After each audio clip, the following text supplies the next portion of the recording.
All right, so thanks everyone for being here. Julie Shaler here with our weekly LinkedIn Makeover. And today I have John LaMunyon with me, who is an executive coach. And we're going to be doing feedback on his LinkedIn profile. So I'm going to bring that up real quickly. So John, thank you so much for being here and for being willing to get the feedback this week. You're welcome, Julie. Thank you. Absolutely. Now, one of the things that John did before we started is that he told me 3 words that he wanted to be known for as an executive coach: insightful, passionate, and experienced. And so that's going to be the perspective that I'm going to be coming from in giving the feedback. So when I'm giving feedback, we'll just start at the top and we'll just make our way down on the whole profile.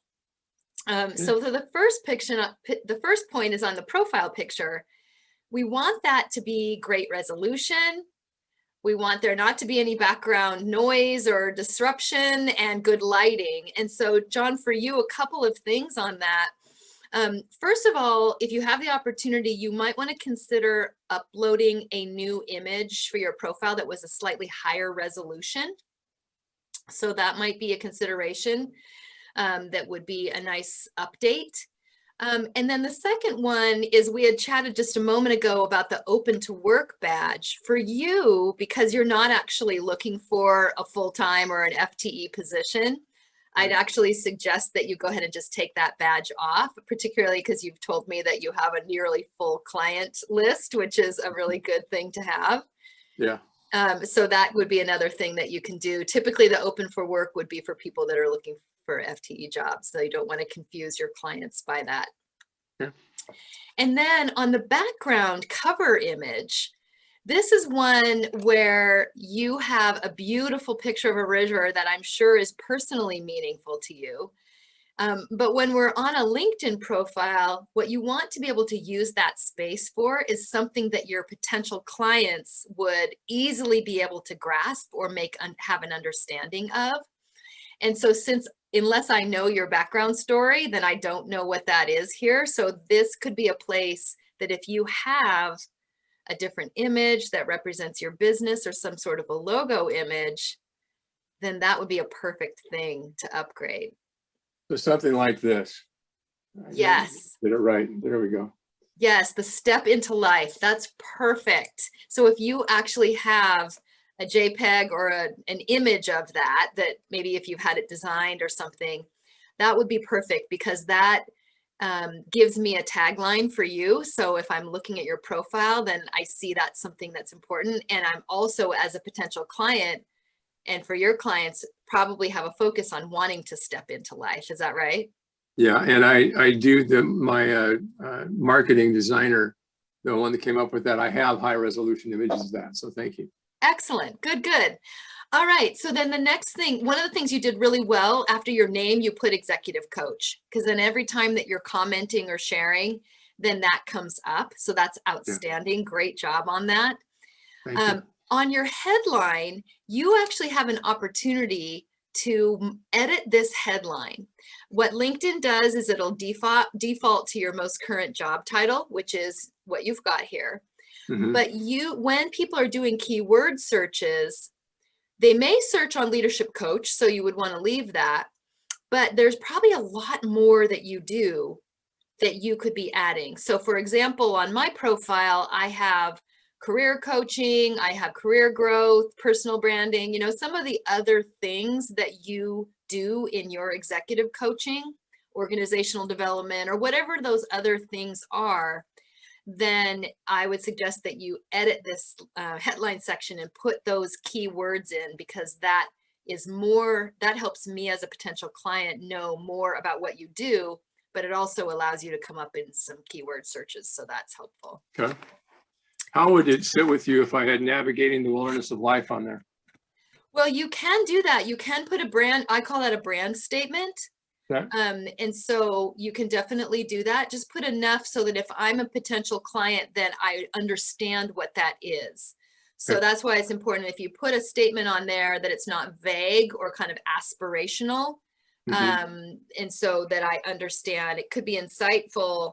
You would want to showcase your insight and passion and then your experience that we'll get down to below, because the keywords could actually be keywords of experience that you have. Yeah. So that would be great.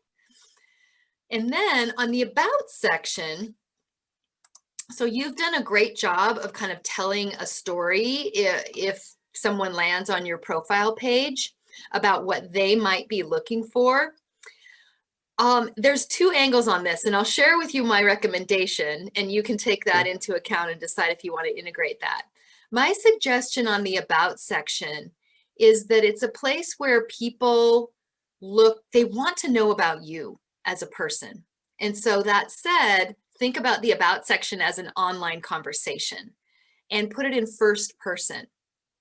And so there's a recipe that I recommend to my clients, 5 steps on the about section that you can choose to integrate. The first step is to have a point of view or a powerful question. And you may actually already have that, John, with what you've got right now, looking for someone who will help you cut through the debris. So that could be the sentence that you want to use. But you want to have something that is enticing enough that people would click the more button on the about section.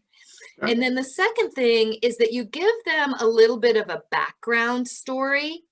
And so you've done a bit of that, but I might be interested in knowing, like, what was your career path? And was there an interesting piece that you did in your career that brought you to this place? So I want to get to know who you are as a person, in addition to what you do as a coach or what you do professionally. And so the second step on that is to give a little bit of a background story in a paragraph of where what was your history, where did you come from? And then the third step is this transition into what you do now, which you've kind of got. You could just change this to first person. So instead of saying we offer, say I offer. And so that gives me a sense of where you are now. And then another great thing to incorporate is the step number 4, which is to have a key win. And so for you as a coach, you could have a sentence or a paragraph of some of the results or the outcomes that you've done for your clients. Like if you're working with executives, what is a success story? I worked with one of my clients and he was in this place and we worked together and this was what he got. Because as a potential client, I'm looking for results. What if I worked with you, what would be the results or the outcomes that I would get? And then the step 5 would be to really just summarize that up into essentially the key words or key skills, and that could be just a repeat of the key things that you do in your coaching. So executive coaching, leadership coaching, maybe organizational, whatever those other things are that you do. Okay. So that just tells a little bit more of a story through the about section. Right. And then on the featured, so the angle to be coming in, if you're an entrepreneur or you're in case of coach, is to recognize that you want to have as much of your LinkedIn profile be about them. Less about you, because they can get to that. So if we go to the featured section, you've got your ACC and your Seattle coach. But as a potential client, I don't really know what that means. And so you have an opportunity here, if you want to use this featured section, feature an article that you wrote, or feature a blog or a case study or something that you've done that is interesting to me as a potential client. That could be a change that you could make there. I can easily do that. Yeah, and then your activity is great. You're really active on LinkedIn, which is excellent. One of the things that you want to be thinking about is that if I were to look at your activity for a 6-month period of time, what themes would emerge? And what you want to do is be intentional, where you are commenting on posts or sharing articles that provide a lot of insight, that you are showing your passion, or maybe sharing or commenting on articles or posts that are really highlighting passion. and that you are also in this place of experience. So you are looking at these key words and thinking about how do they get reinforced throughout your profile. And then on your experience, this is great. One of the things that I recommend for people that are entrepreneurs is that they incorporate either case studies or even a bullet point with a case study underneath their work. So as the executive director for Headwaters, you have a lot of attachments that are your like logo images.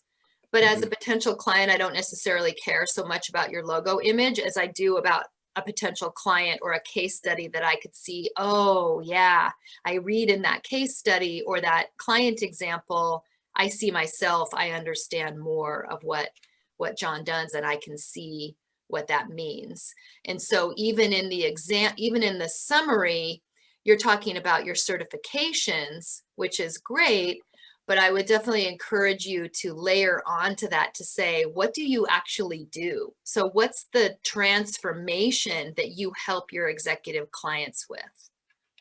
And put that in the experience section so that I know why it matters to me if I'm a potential client.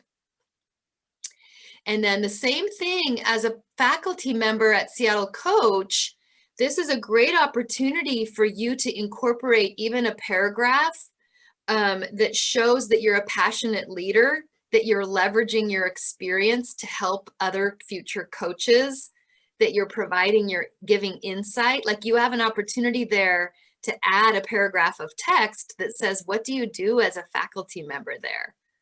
And you have an opportunity to actually reinforce your insightfulness, your passion, and your experience in being a faculty member. Because right now I don't know what you do, but if you added a paragraph, then it would give you a much better idea. Okay.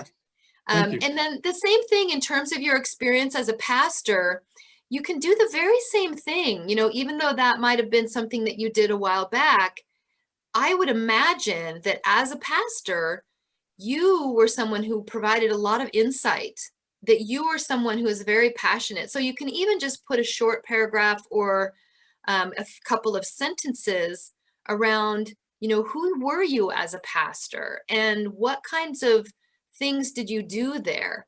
And so then I start to get an idea of who you are. And so that's something that's true. That's really helpful. And then on the experience, this is a choice, John, is that you get the choice to say how much of your experience that you want to include.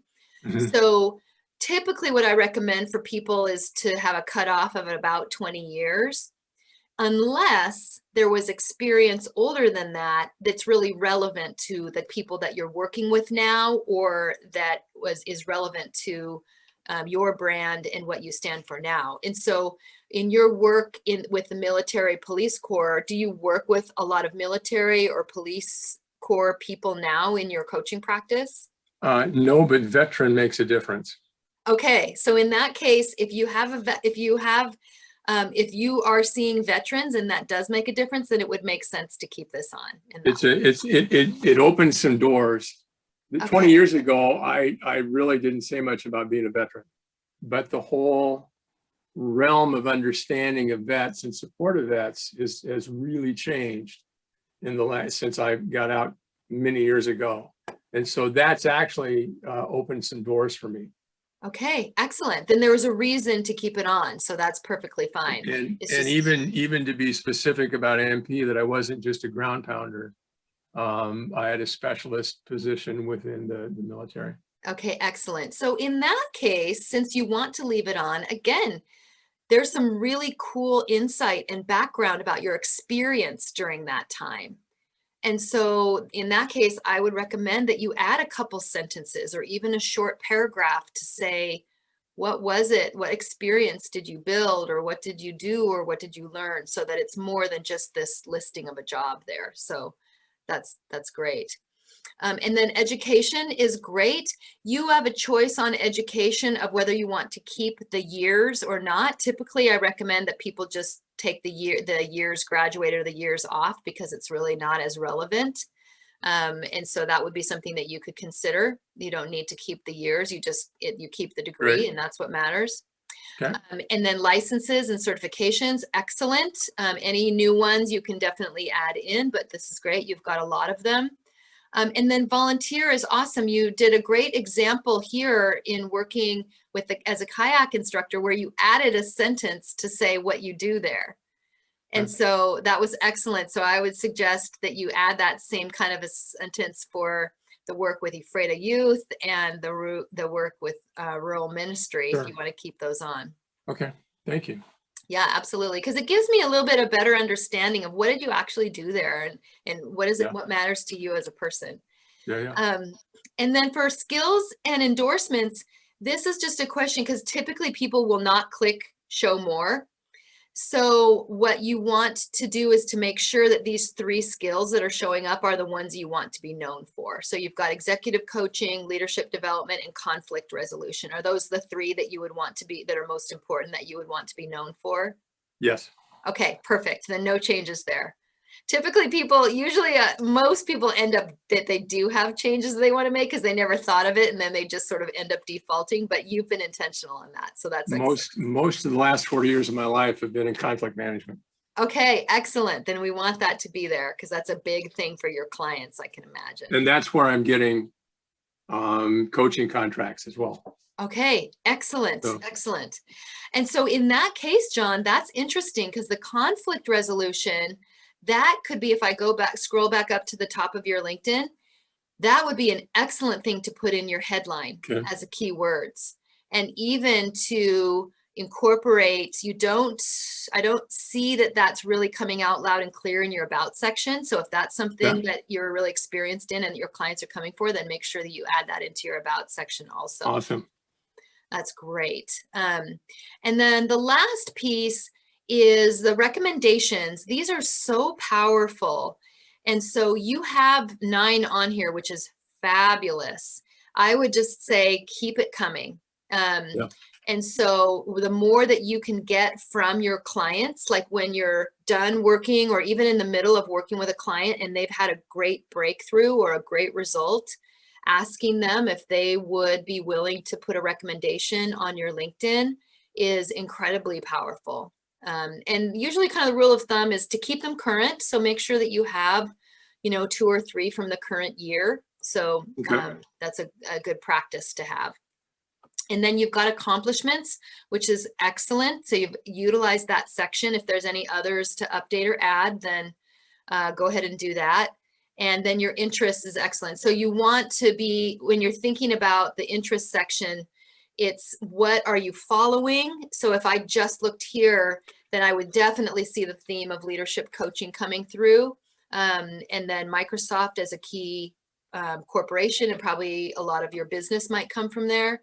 And so then of course you're going to be getting feedback from on your news feed from these organizations as well. So overall, John, you have done a fabulous job on your profile. There's just a few things that you can up level on. So yeah, thank you for being a part of this. And is there any other questions that you have? This is really helpful. Thank you, Julie. You are so welcome. Very All helpful. right. Well, good. Well, we'll wrap up here. And